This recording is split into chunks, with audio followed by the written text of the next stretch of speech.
Ang laban sa droga, it's everybody's concern, hindi lang sa law enforcement agency, hindi lang sa PNP, hindi sa NBI, sa PDEA.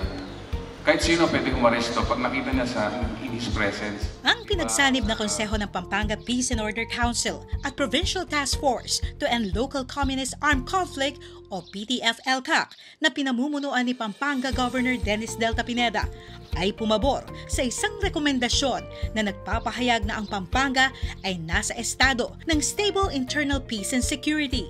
There are stages of insurgency where we came from talagang heavy noon hanggang naging dormant. Tapos ngayon, stable na tayo in the sense na in terms of the area, wala na tayong mga affected areas na tinatawag based on sa criteria ng ating intelligence.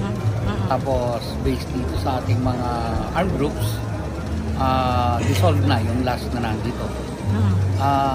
With that, we have already satisfied the parameters for declaring Pampanga in the status of stable internal peace and security situation dito sa buong province.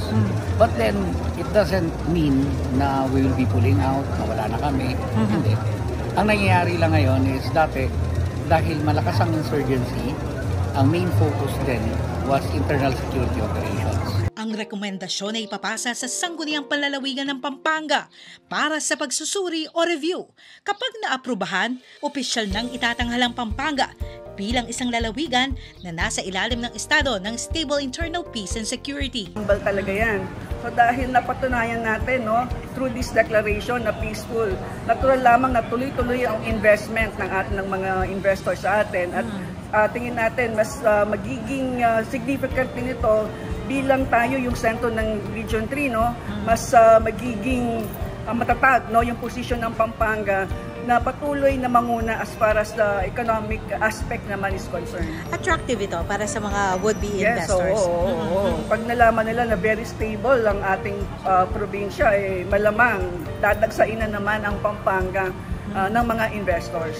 Ang deklarasyong ito ay mag-aakit ng maraming investment sa Pampanga na lalo pang magpapalakas sa posisyon nito bilang leader ng pagunlad ng ekonomiya sa Region 3.